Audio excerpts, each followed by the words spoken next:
าวกหมู่ใหญ่ผู้มีทิฏฐิอันหมดจดและงดงามโดยเส้นแก้วของข้าพเจ้าและขอถวายความเคารพนอบน้อมใบสาใบยังครูบาอาจารย์พระเถระนุเถระพระภิกษุสงฆ์สามเณรพระสังฆาธิการสงฆ์สมณศักดิ์บัณฑิตนักปราชญ์ท่านผู้มีความรู้ทุกรูปทุกตนทุกองค์มาด้วยความเคารพขอเจริญสุขเจริญธรรม มายังพ่อออกแม่ออกศรัทธาโยมพ่อโยมแม่พ่อมอนแม่มอนพ่ออุ้ยแม่อุ้ยพี่ป้าน้าอาท่านผู้ฟังผู้มีบุญทุกท่านที่ติดตามรับฟังธรรมะยามแรงใกล้พระอาทิตย์อัสดงคตวันนี้คงจะมหันต์แห่งพระอาทิตย์ตามทางสถานีวิทยุแห่งนี้วิทยุเพื่อการศึกษาพระพุทธศาสนาและวัฒนธรรม 104.5 เมกะเฮิรตซ์โดยการส่งลิงก์สัญญาณไปณสถานที่ตั้งสถานีก็คือวัดฝ่ายหินตำบลสุเทพอำเภอเมืองจังหวัดเชียงใหม่โดยความเมตตาของท่านอาจารย์พระครูสมุวิศวัตรวรกิจโจผู้อำนวยการใจดีผู้มีความมุ่งมั่นในการเผยแผ่พระพุทธศาสนาวันนี้ก็มาพบปะกันมาแล้วตนตัวอาตมะพระครูไพศาลสุตกรเจ้าอาวาสวัดทุ่งปะเกร็ดตำบลหนองหานอำเภอสันทรายจังหวัดเชียงใหม่ออกในนามคณะสงฆ์จังหวัดเชียงใหม่และในนามคณะสงฆ์อำเภอสันทรายจู่เป็นคู่เป็นกิ้มกับโยมพ่อโยมแม่ท่านผู้ฟังวันนี้พายุวิภาหรือว่าพายุวิภาก็เข้ามาศรัทธาญาติโยมทั้งหลายทุกสิ่งทุกอย่างนั้นมันมีดีอย่างเสียอย่างของบนโลกใบนี้มีน้ำมีมากก็ทำให้เกิดแห่งความทุกข์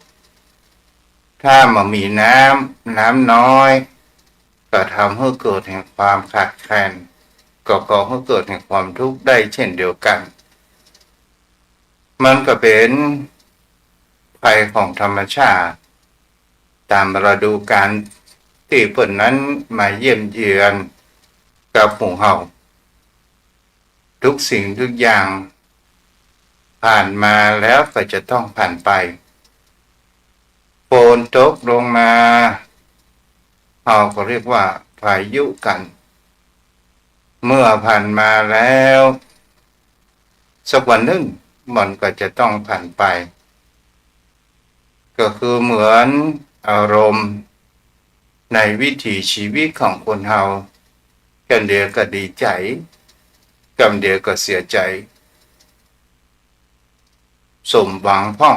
บ่สมหวังพ่องนี้มันก็เป็นธรรมชาติแห่งความเป็นไปของโลกใบนี้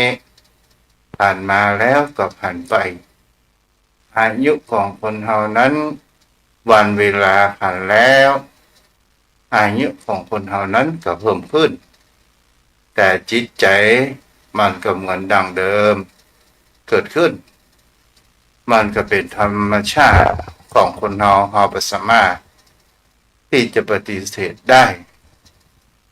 วันนี้ก็มีคำโคมให้โยมพ่อคำโคมให้โยมพ่อโยมแม่นั้นได้รับฟังกันเปิ้นบอกไว้ว่า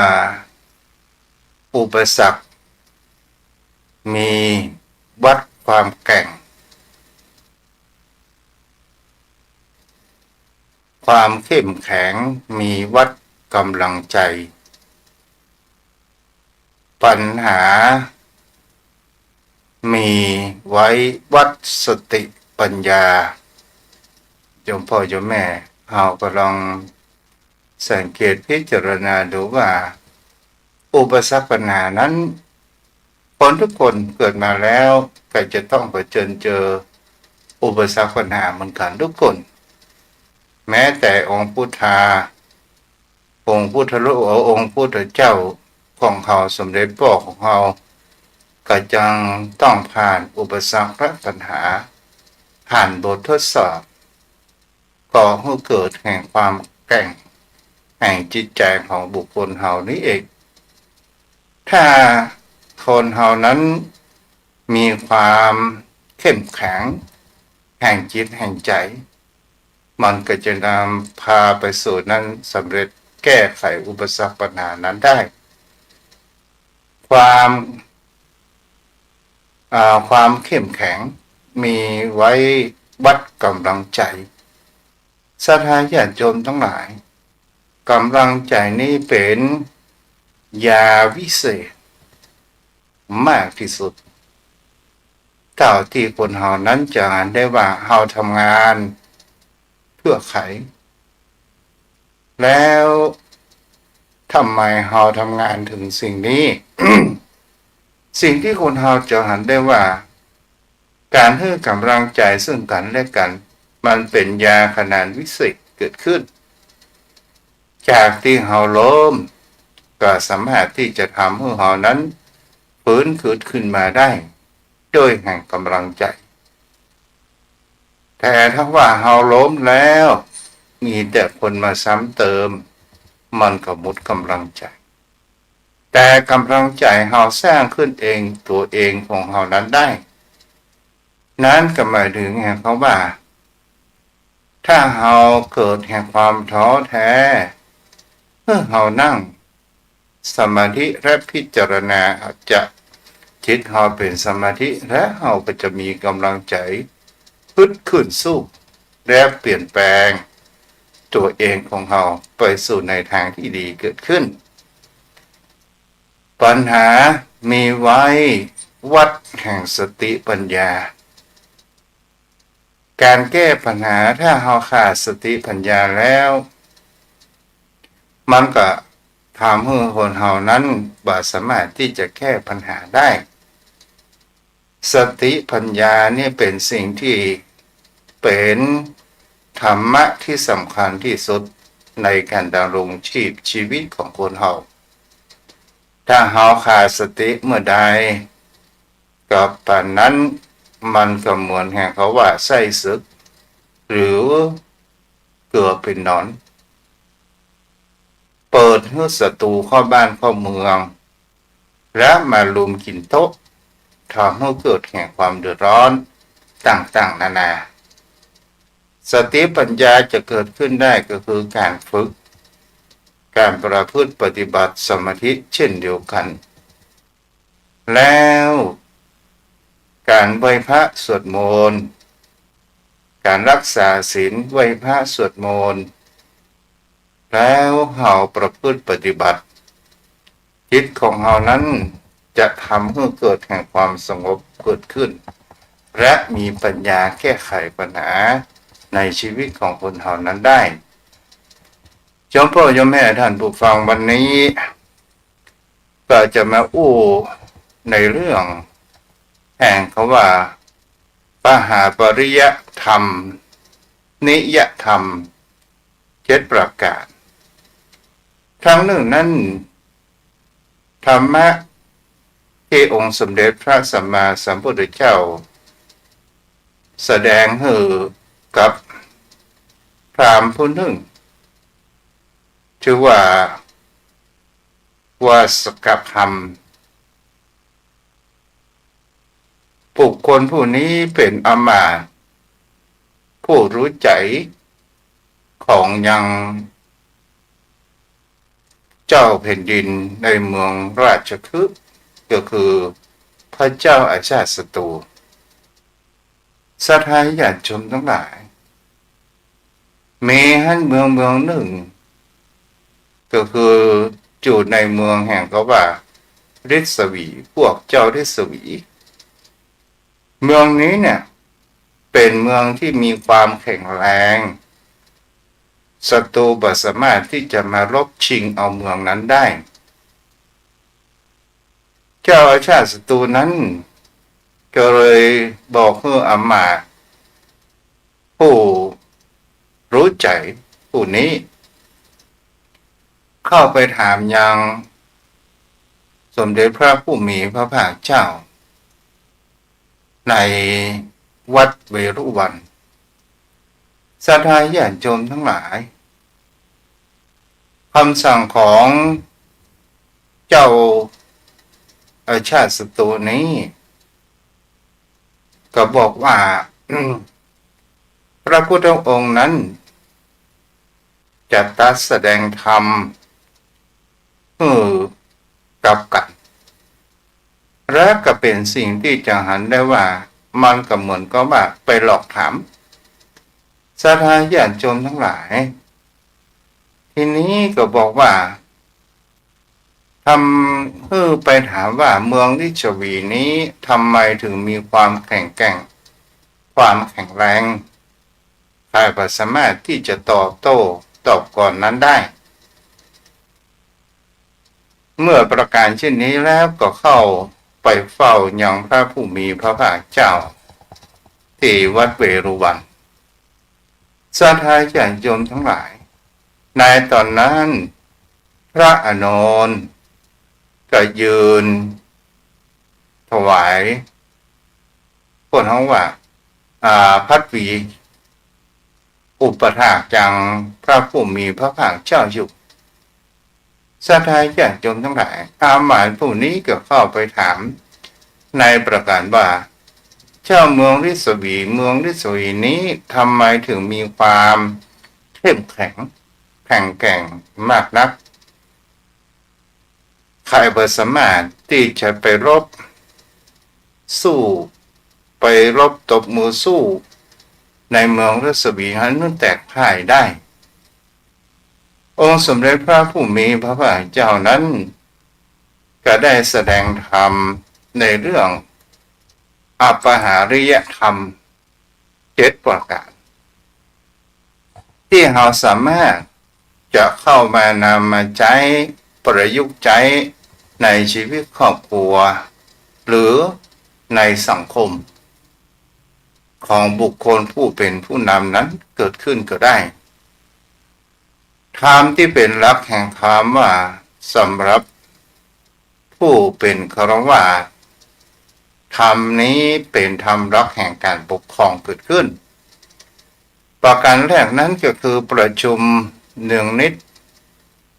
หมายถึงเขาว่ามันปรึกษาหารือกันในที่ประชุมอย่างสม่ำเสมอหมายถึงว่ามีปัญหาอย่างเราก็มามาจากกันนั้นได้ศรัทธาญาติโยมทั้งหลายประการที่สองนั้นพร้อมเพียงประชุมกันเวลาเลิกประชุมก็พร้อมเพียงกันประการที่สามจะไปบัญญัติในสิ่งใหม่ที่มันขัดกับประเพณีของดีอันของเก่าดั้งเดิม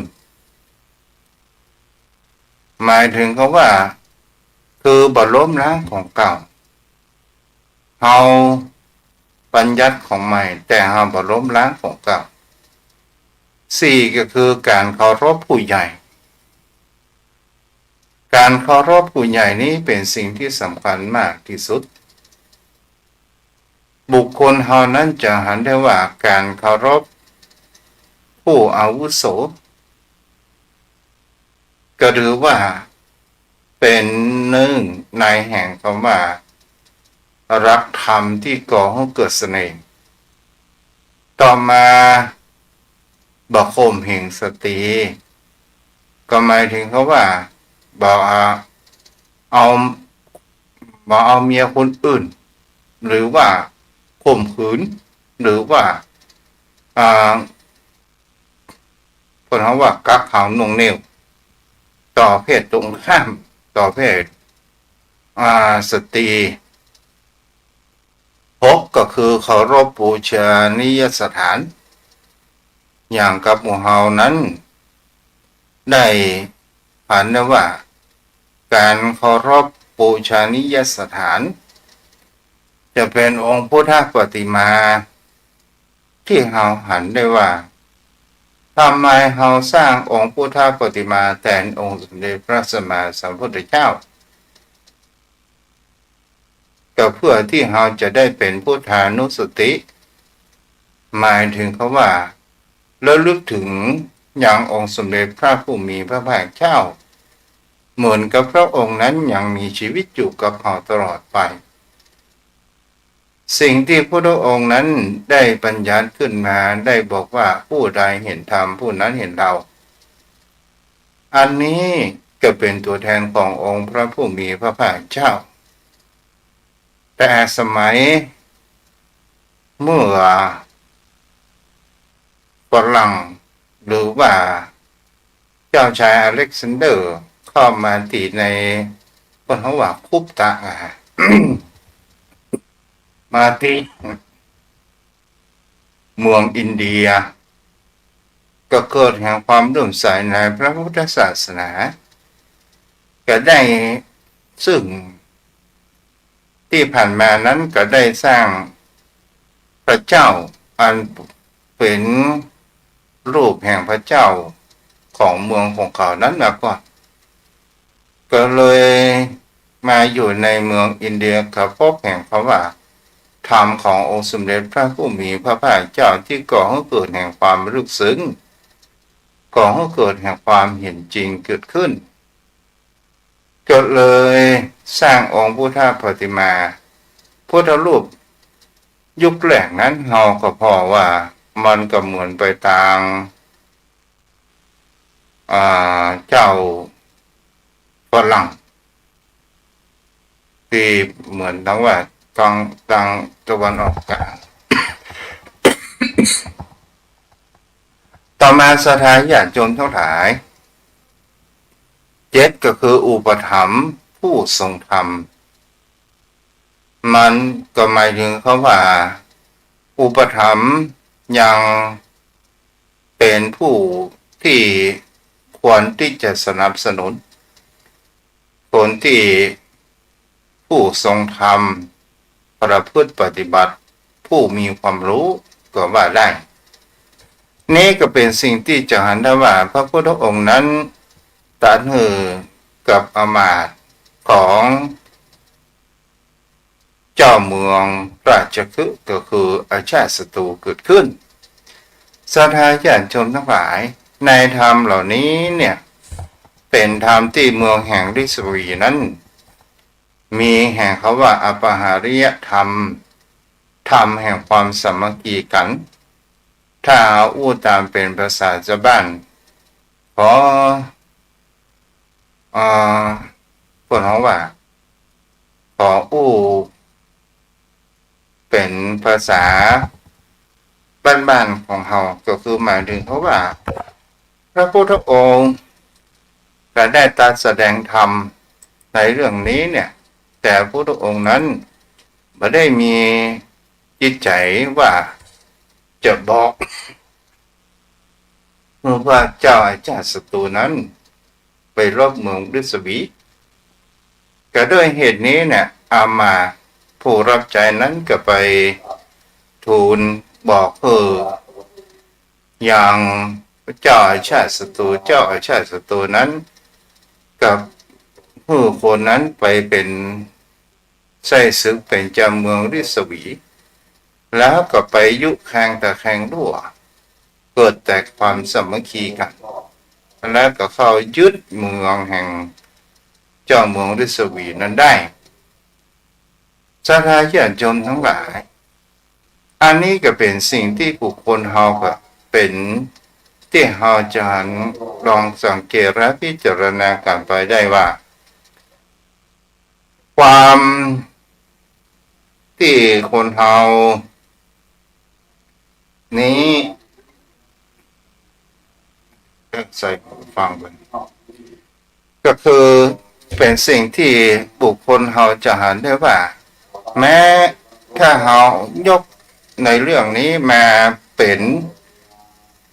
ธรรมที่จะสอนจิตใจของบุคคลเฮา ที่ตุเจ้านั้นได้อู้ถึงแห่งเขาว่าปัญหานั้นมีไว้วัดสติปัญญาเรื่องนี้ก็เป็นสิ่งที่เราก็ลองสังเกตพิจารณาได้ แม้ว่าเรามีสติและปัญญาอยู่สม่ำเสมอแต่เราไม่ได้ทำให้สติปัญญาอยู่ต่อกับเรานั้นต่อเนื่องมันก็จะก่อให้เกิดไงเพราะว่ากิเลสตัณหาที่มันมาทางตาหูจมูกลิ้นกายใจหรือว่าสัมผัสทางประสาททั้งห้าถ้าเข้ามาแล้วเขาเกิดแห่งความหลงไหลเกิดความอยากเกิดความอยากได้และเขาปล่อยจิตปล่อยใจไปหลงมันก็เหมือนกับว่ามันมีแห่งเขาว่าไส้ศึกมาตีเมืองเจ้าเมืองฤาษีวีก็ตามสถานญาติโยมทั้งหลายตอนแรกนั้นก็มีความเข้มแข็งกันกรองอย่างดีเกิดขึ้นต่อมาคนเฮานั้นรู้หน้าแต่ไม่รู้ใจแต่เจ้าเมืองฤาษีวีก็เป็นผู้มีความเมตตาช่วยเหลือหนีร้อนมาพึ่งเย็นนี่ก็เป็นสิ่งที่บุคคลเฮานั้นก็ลองสังเกตและพิจารณากันไปว่าเมื่อมีคนเข้ามาในเมืองแล้วตอนแรกนั้นจะอยู่แบบมิตรต่อไปต่อมานั้นกลายเป็นผู้สอดแนมหรือเป็นผู้สอดแนมของเมืองอื่นเกิดขึ้นเอาอู้ไปก็เหมือนกับว่าสายสืบศรัทธาญาติโยมทั้งหลายอันนี้แหละเป็นสิ่งที่บุคคลเหล่านั้นจะหันกันได้ต่อมาศรัทธาญาติโยมยังพอมีเวลาอยู่มากมายวันนี้ก็มาอู้เรื่องเล่าว่าคนเหล่านั้นเนี่ยจะไปฟังในสิ่งที่บุคคลอื่นเพื่อเขาว่าบุคคลอื่นมันมากและมาเป็นผู้มีอำนาจแห่งจิตใจของเราและเราจะเกิดแห่งความเดือดร้อนนั้นภายหลังเรื่องนี้เป็นสิ่งที่เรื่องเล่าให้กับโยมพ่อโยมแม่ได้เก็บเอาไปคิดเพราะว่าในสังคมนั้นมันก็มีโยมพ่อโยมแม่ด้านผู้ฟังทั้งหลายเรื่องนี้สมมุติว่ามีท่านสองผัวเมียสามีภรรยาแต่มามีลูกเลยพากันไปหากินในเมืองที่มีความเจริญในเมืองเป็นกรุงเทพกรุงนาก็ตามแล้วก็ไปทำมาค้าขายโดยการที่ขายข้าวมันไก่พวกสามีภรรยาคู่นี้เนี่ยเราก็สมมุติว่าชื่อว่าพรไม่ยิงแล้วปวดใจเจอก็ว่าสิงศรัทธาญาติโยมทั้งหลายมันก็ทำมาค้าขายได้เงินได้ทองมาแต่สองคนผัวเมียเนี่ยมามีหนี้ภาระหนี้สินใดๆทั้งสิ้นแต่ก็บ่รวยแต่ทำมาค้าขายอย่างสุจริตเกิดขึ้นได้ไปเจ้าห้องแห่งเจ้าห้องอยู่ที่ตามราคาปานกลางก็ทำมาสามีกันนั้นก็ทำหน้าที่แห่งเขาว่าต้มไก่เตรียมสิ่งของต่างๆนานาส่วนพรนั้นก็เป็นคนที่ขายทรัพย์ไก่เกิดขึ้นนี่ก็เป็นสิ่งที่บุคคลเหล่านั้นจะหันชินตาก็มีความสุขกันตกมาอยู่บนหนึ่งศรัทธาญาติโยมทั้งหลายสองคนนี้ก็เมื่อถึงเทศกาลปีใหม่ไทยหรือว่าศาสตร์ไทย ก็ได้ปากันนั้นกลับบ้านกลับจองไปกับรถโดยสารไปสู่ยังบ้านตัวเองแถวภาคอีสานเกิดขึ้นบังเอิญกับไปปะไปพบปะกับแม่สีแม่สีคนนี้เป็นนักข่าวประจำหมู่บ้านก็คือบ้านนั้นขายของพ่อชำหรือว่าขายของใน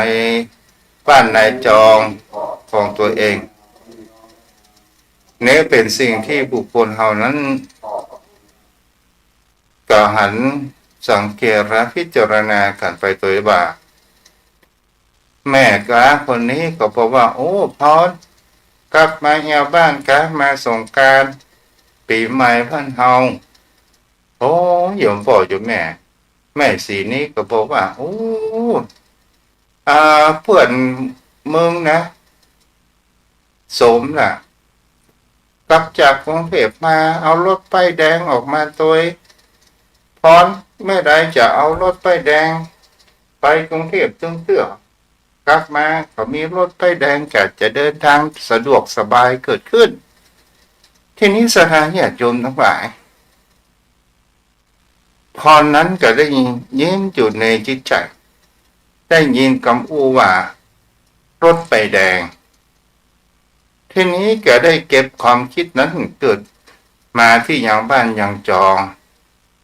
เมื่อมาบ้านแล้วก็มีญาติพี่น้องเข้ามาเอี่ยวหาเมื่อเข้ามาเอี่ยวหาแล้ว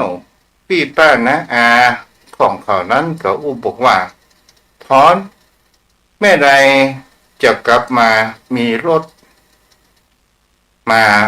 ป้ายแดงนั้นกลับมาบ้านหมู่เฮาจะได้ไปเหนี่ยวตัวกันไปเล่นน้ำตัวกันปีแล้วปีเล่าไม่ได้กับขี่รถโดยสารมาโยมพ่อโยมแม่กรรมคำนี้เพิ่นเฮาว่าเป็นกรรมที่ดูถูกหรือว่าดูหมิ่นแล้วพรเนี่ยก็โดยการที่ว่าญาติพี่น้องได้ถูกดูแคลนและก็เมื่อนอนก็ได้อู้จากับยังไอ้เสร็จสาธาญาติโยมทั้งหลายก็ได้อู้จากันว่าตัววันนี้เนี่ยเพิ่นโดนตึงภาษีตนตึง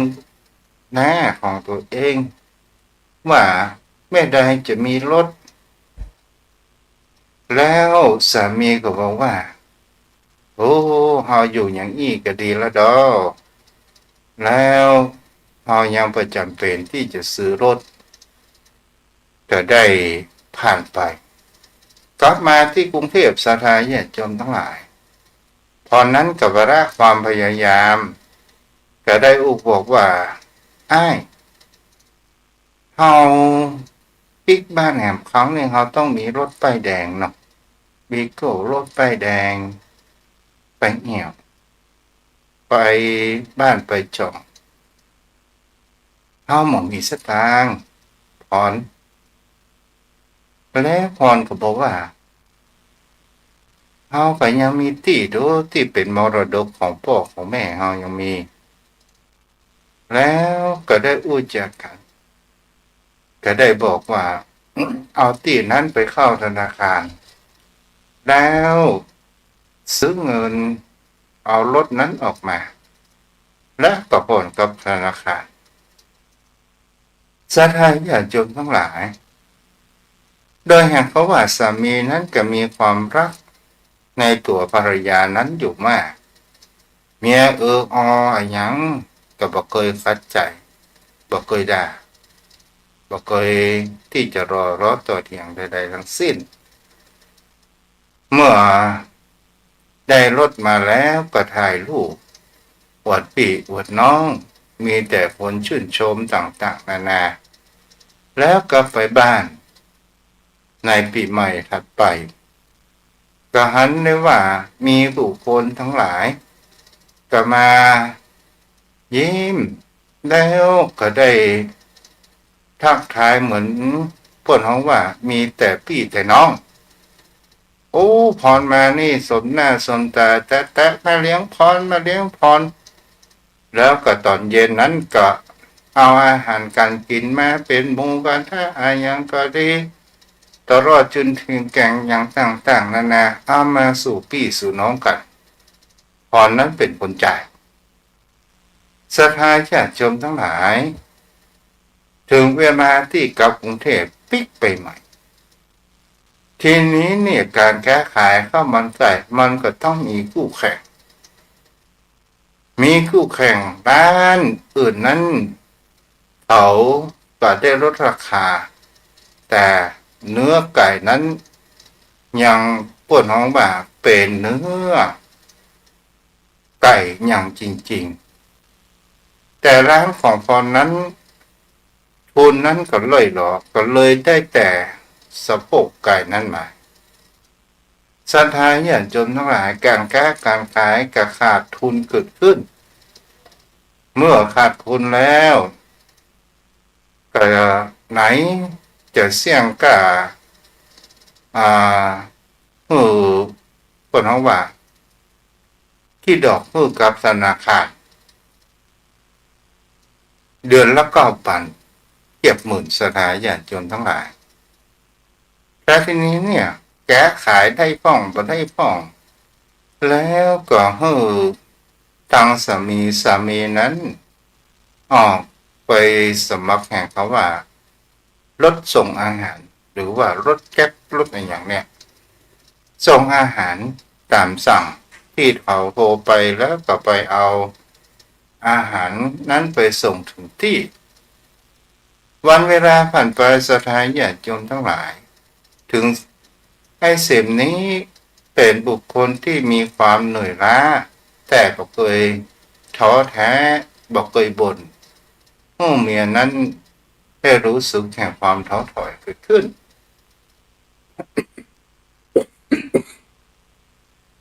วันเวลาผ่านไปศรัทธาญาติโยมทั้งหลายวันนั้นเนี่ยเป็นวันที่มีแห่งเขาว่าฝนตกฟ้าห้องครึ่งแล้วก็มีโทรศัพท์มาสั่งอาหารอ่านว่ามาออกไปก็ได้แต่ไอ้สิ่งนั้นออกไปเพราะอะไรเงี้ยเพื่อหาสตางค์นั้นมาให้กับธนาคารเดือนละ9,000ศรัทธาญาติโยมทั้งหลายตอนนี้พรก็เริ่มมาแล้วว่าเริ่มแห่งความเหนื่อยล้าและเกิดความรักในสามีของตัวเองทีแรกนั้นแกได้บอกกับสามีว่าบ่ต้องไปก้าไอ้และไอ้เสร็จนั้นได้แห่งความรักครอบครัวก็ออกจากบ้านไปตามสายฝนศรัทธาญาติโยมทั้งหลายซึ่งมันเป็นช่วงมื้อแลงก็ประมาณนี้ทางสามีก็บอกว่าประมาณสัก2 ทุ่มไอ้กับติ๊กมาแล้วน้องศรัทธาญาติโยมทั้งหลายฝนก็พรำเกิดขึ้นมืดครึ้มเหมือนประเดี๋ยวนี้ฝนก็ลึ่งครั่งลึ่งร่างลึ่งร่างศรัทธาญาติโยมทั้งหลายแล้วรอ2 ทุ่ม3 ทุ่มประมาณไอ้เสพนั้นปิกมาทีนี้ใจเขาก็เวพะก็แล้วก็หันเปิดดูคลิปเก่าๆที่มีความสุขเกิดขึ้นแล้วก็ม้อยหลับไปพอประมาณสักตี 2 ครึ่งก็บางอันในการรับลึกและก็มีเสียงโทรศัพท์นั้นเกิดขึ้นมา โทรศัพท์เรื่องเนาะแล้วก็มีคนได้รับสายแล้วมีเสียงต้นทางว่าฮัลโหลพี่พรก็บอกว่าอันนี้ใครจ้า ผมเป็นหน่วยกู้ภัยท่านคุณเป็นญาติของนายเกษมไหมใช่จ้ะแล้วมีอะไรหรือ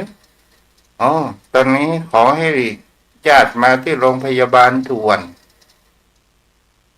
โอ้โรงพยาบาลด่วนและอาการ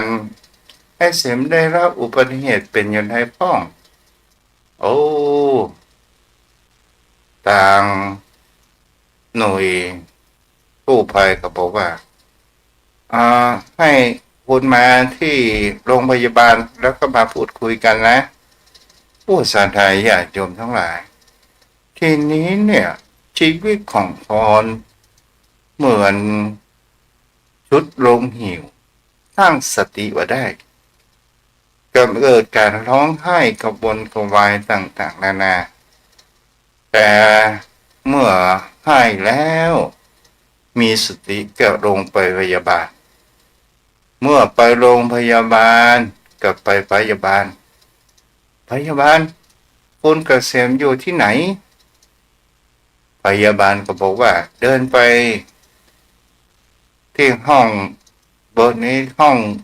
เก็บศพสถานญาติโยมทั้งหลายเมื่อหานประการเช่นนั้นเนี่ยชีวิตของพรเหมือนตกลงเหวมากที่สุดมามีใครจะให้กำลังใจแล้วเมื่อเกิดแห่งความสูญเสียไปพลาดพลาดไปถึงจะรักสามีอย่างใดก็ตามก็ไม่สามารถที่จะเอาชีวิตคืนมาได้เพราะว่ามันเป็นกฎของธรรมชาติแต่สิ่งที่ต้องได้ก็เกิดตั้งสติทีนี้เนี่ยศรัทธาญาติโยมทั้งหลายพี่น้องที่รู้จักกัน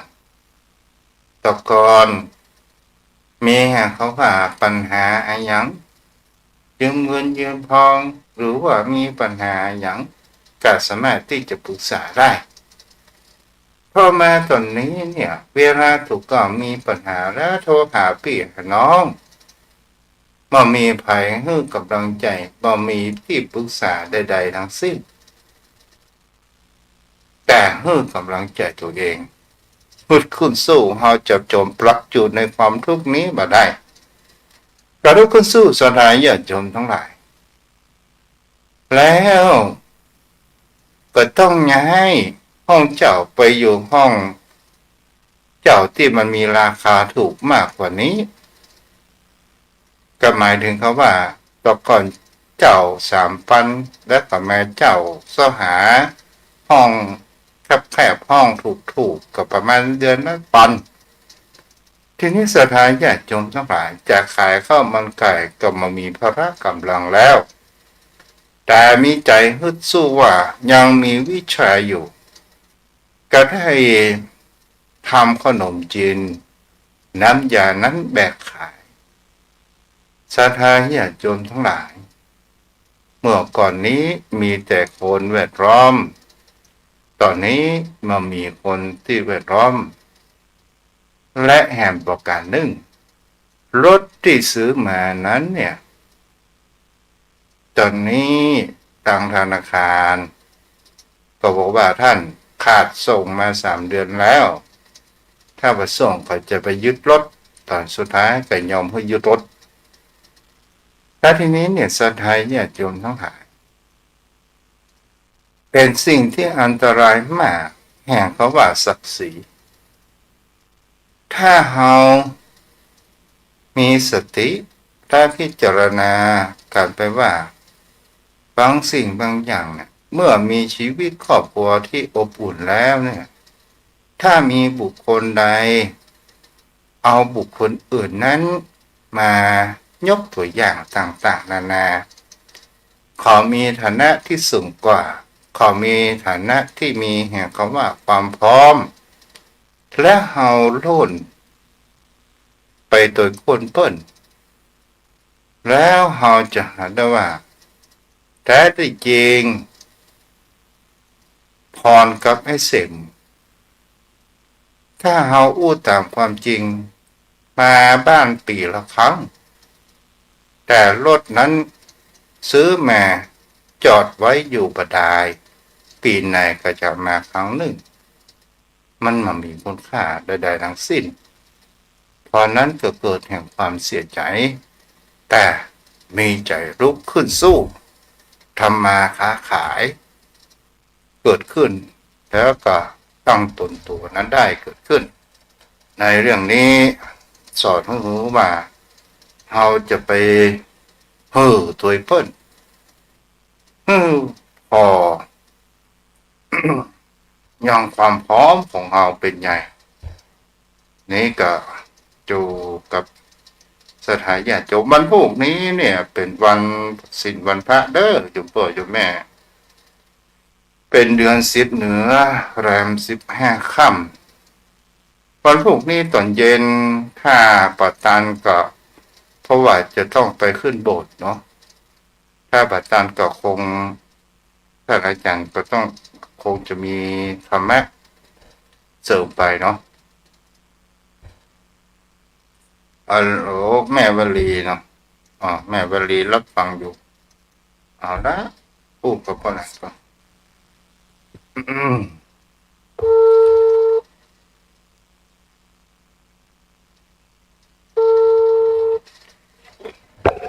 พ่อนานเตรียมตัวไปว่าแล้วก็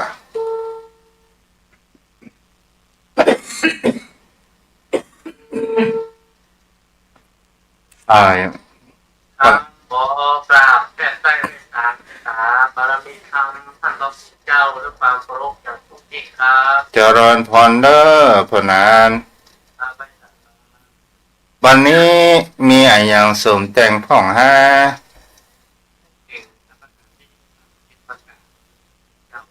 จะมันเป็นธรรมที่จะให้ได้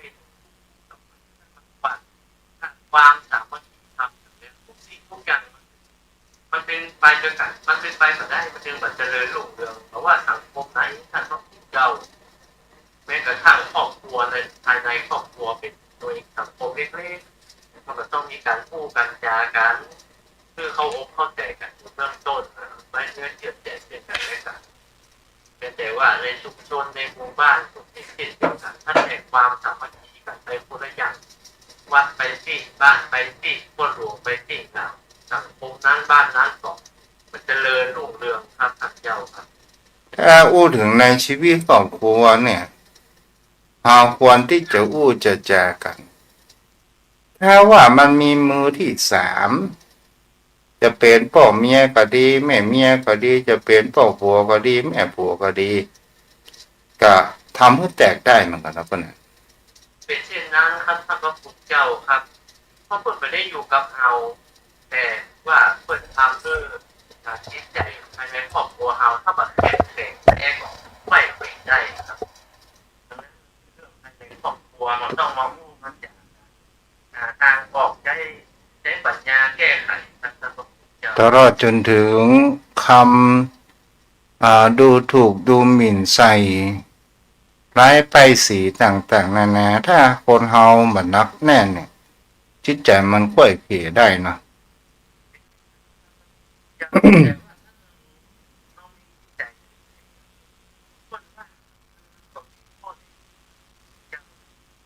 บอกว่าเหล้าเมายามันจะไปอย่างมันจะกินเหล้าเมายาอย่างพ่อมันเนาะพ่อมันกันแค่เราเป็นน้อยมองจากมันจะทำให้เราในใจเราดังนั้นเราต้องให้ทำใจ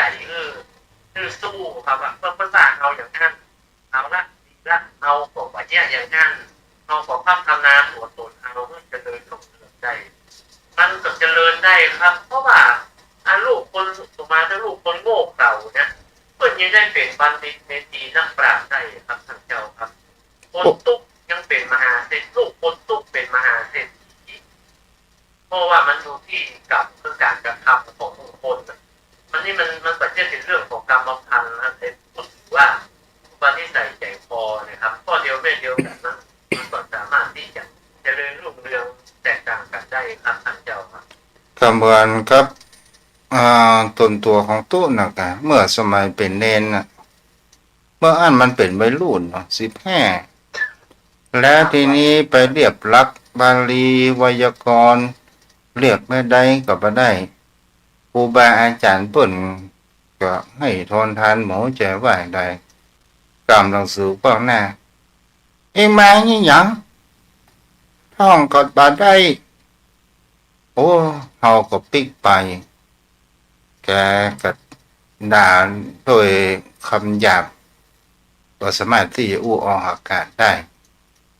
เขาก็ไปนอนให้กึดแล้วก็เอ๊ะกูมาอีหยังวะกูมาเพื่อหยังวะอันนี้มันก็เป็นแรงผลักดันให้เฮานั้นมีมานะความขยันเกิดขึ้นนะเพราะนั้น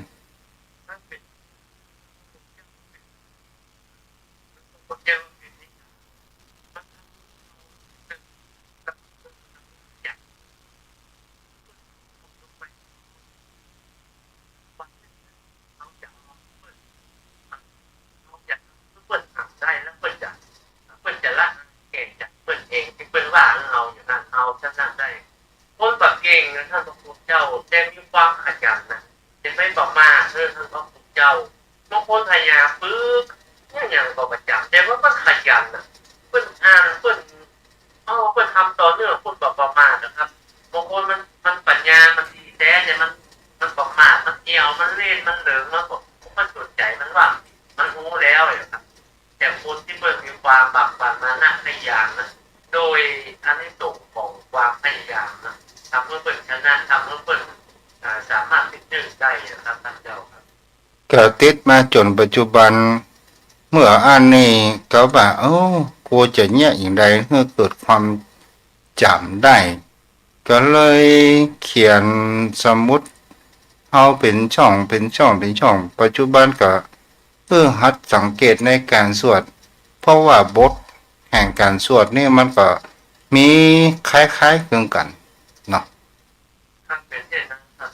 เจ้าก็อยู่ที่คุณจะต้องบอกเคยด่าเนี่ยหรอกที่ทุกหาที่สอนเป็นเจ้านะครับมันบอกให้เนี่ยปึ๊บก็มันก่อนยังว่านะมันปึ๊บมันก็ปึ๊บแต่นะท่านบอกคุณเจ้ามันก็จามองก็มันก็เฮาก็ได้พูดไปว่าโอ้ยิ่งบัลลังก์บัลเหลือโอ้ให้ไปก็รอแล้วมันก็เป็นเรื่องควายอย่างเดียวนะให้จังให้ดีจังตัวเจ้าก็โดนคำนี้ตัวเจ้าก็โดนคำนี้แล้วบาดเดียวนะท่านบอกคุณเจ้าแค่เป็นมันด้วยความพยายามของแกคือแกเป็นชอบเป็นช่างชอบรถเดี๋ยวนี้แกเป็นมันแบบเรียกว่าเป็นช่างซ่อมนะมันเป็นอันเสียไปแล้วแบบเดียวโอ้มันโรยนะผมบอกไปมันผมจะเอารถไปซ่อมผมไม่ได้ขึ้นแต่ยังเนี่ยก็ยกมือไหว้บอกว่าบุญวาสนาน้อยเนาะดีใจผู้ได้จ่านะก็กำลังใจนะอยากจะให้เราได้ดีแต่ว่าบุญเรามาหอบนี้ก็ถือว่าสุดยอดละก็ขนาดคนจบปริญญายังมันเป็นลูกน้องแกอ่ะเป็น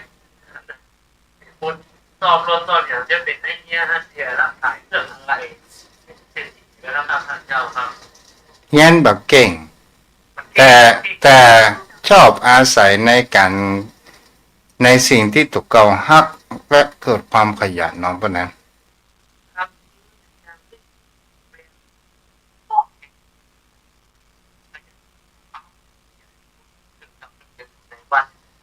เดี๋ยวจะเป็นจ้างมาเป็นเทตัวตัวเองพูดช่างนะพออย่างนั่นจึงมันต้องช่างเพราะว่าเดี๋ยวผมลองแปะแล้ววันนั้นผมหาช่างมาทำแล้วเอาเงี้ยได้ไงผมลองสักกำเลยมันลองแล้วมันก็โอ้มันกดใจได้มันกดดีผมก็ว่าโอ้ห้องมันให้อย่างมาตามนั้นเป็นการบอกเจ้าแล้วคนเฮามันเปิดห้องว่าเลือดประมาณการเก่งประมาณการเนาะท่านเจ้าเนาะเจ้ามันถนัดมาเหมือนกันใช่บอกไปที่บอกมันคนเอาเนี่ยจะไปประมาทเปิดเพราะว่าไม้ล้มข้ามได้คนล้มไปข้ามวันหนึ่งวันใดถ้าเป็นลุกขึ้นมาแล้วมันจะละอายเก่งใจที่เอาที่ว่าไปเจ้าบางครั้งมันอาจจะมาโต้มาตอบเอาแต่ว่าโดยความที่เปิดบรรลุความสำเร็จนะมันจะเป็นสิ่ง ที่เราจะละอาย มันมีหั่นแหมตัวนะเพราะนั้นที่ทุกเจ้าเล่านิทานจบลงไปตะกี้เนี่ยคำว่าศักดิ์ศรีเนี่ย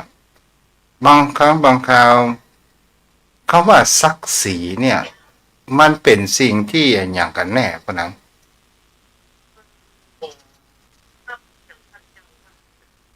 นั่นหมายความว่ามันอยากจะน้อยกว่า อืม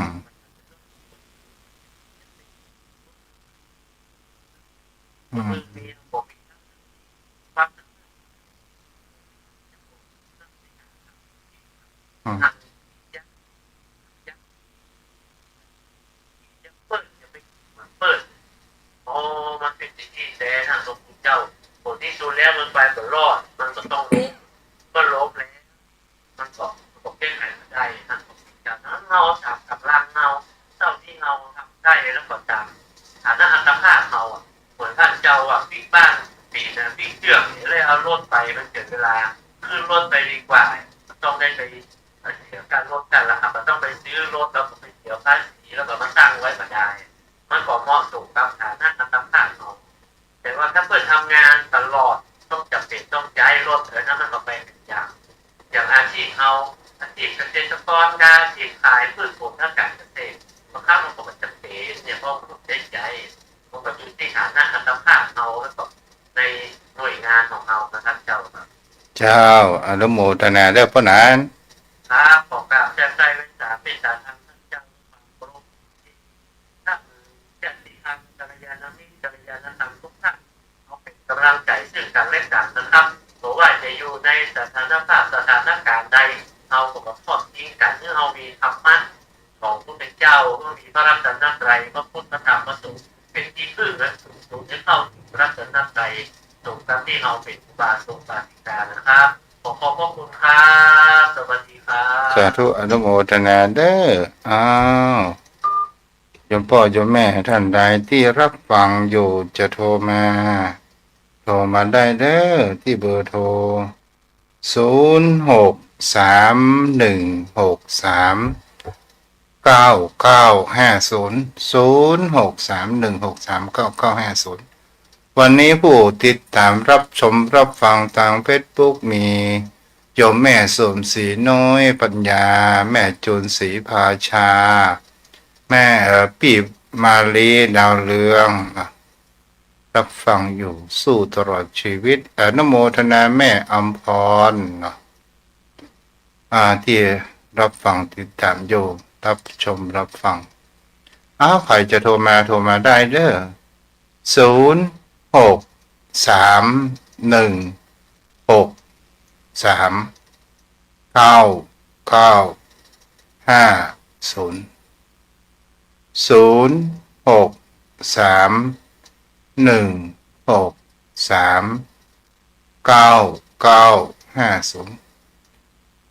จนพ่อโยมแม่ท่านใดจะสร้างยอมบารมีตังแสงสว่างกับวัดกับวาก็สามารถที่โทรมาได้เป็นเจ้าภาพติดไฟเดินไฟสายไฟหน้าองค์พุทธปฏิมาเนาะ0631639950สักพักหนึ่งพระอาทิตย์ก็คงจะรับโลกนี้ไปแล้วก็เป็นกลางคืนเอาก็พักผ่อนพันผูกเมื่อเช้าเราก็ต้องตื่นขึ้นมาใหม่ก็เหมือนวิถีชีวิตของคนเฮาตายเกิดสนายแฉชมทั้งหลายนี้ก็คือหลักเกณฑ์หลักกฎแห่งธรรมชาติความเป็นไปของวิถีชีวิตของคนเฮาฉะนั้นศรัทธาญาติโยมทั้งหลายเฮาเกิดมาเป็นคนทั้งทีเฮาต้องมีดีต้องสร้างแห่งเขาว่าบุญกุศลเพื่อที่เป็นกำไรนำไปใช้ในชาติต่อไปถ้าเฮาเกิดมาเป็นมนุษย์ ทำแต่สิ่งบดี อยู่เพื่อเปิ่นจัง ไปเพื่อเปิ่นแจ้ง มากับขาดทุน ไปกับขาดทุนแอมปออย่าเมื่อเขาได้แจ้งว่า อย่าได้พูดจะได้เกิดอย่างนี้เป็นต้นเนาะอ้าวโยมพ่อโยมแม่ท่านใดจะโทรมาได้เด้อ0631639950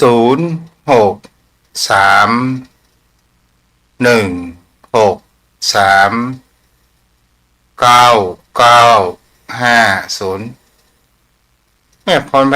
พยากรณ์บทฟังแล้วก้าวเดือนเนาะ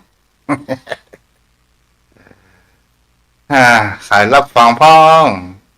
0631639950วันพรุ่งนี้เป็นวันศีลวันพระ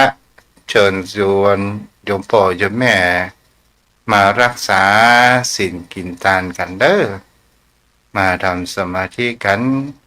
อยู่ใกล้วัดใดก็ไปวัดนั้นเนาะเจริญพรเจ้าแม่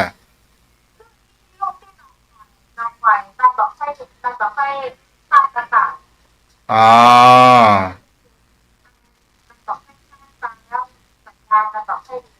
อ๋อเจ้าค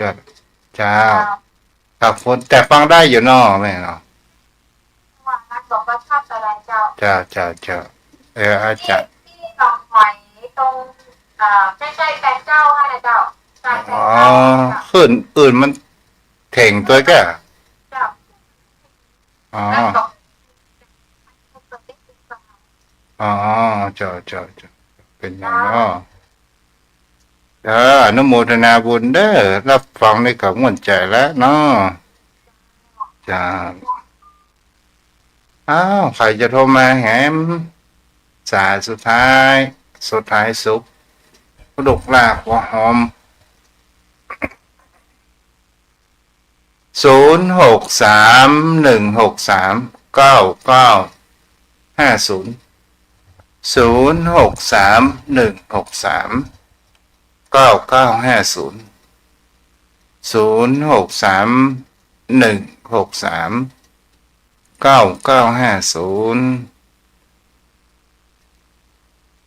จังใดนำขึ้นพ่องเป็นห่วงเด้อหันนองพี่น้องจังเชียงไฮ้อำเภอเทิงอำเภอแม่สายไปทางพะเยานักต่อน่านตังกำลังใจแล้วเจริญพรเจ้าแม่สาวเนาะฝางโอ้กินเล็กกะแม่แมวเนาะจะรับฟังชัดเจนดีกว่า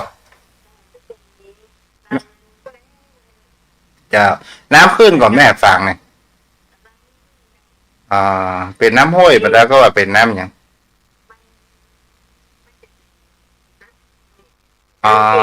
น้ำแม่นะจะประเดี๋ยวนี้แห้งแล้วเนาะจะ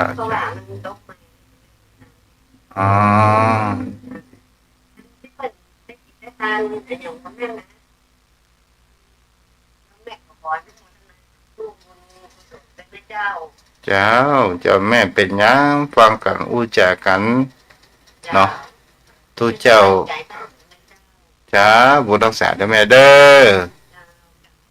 อมุดเวลาพอดีเนาะพอปัญจกปัญแจงให้โยมพ่อโยมแม่มีแห่งเขาว่าพุทธานุภาพธรรมานุภาพสังฆานุภาพปกปักรักษาให้มีอายุมั่นยืนยาวปราศจากโรคภัยไข้เจ็บมีสิ่งดีๆเข้ามาในชีวิตอายุวโนสุขังพระลัง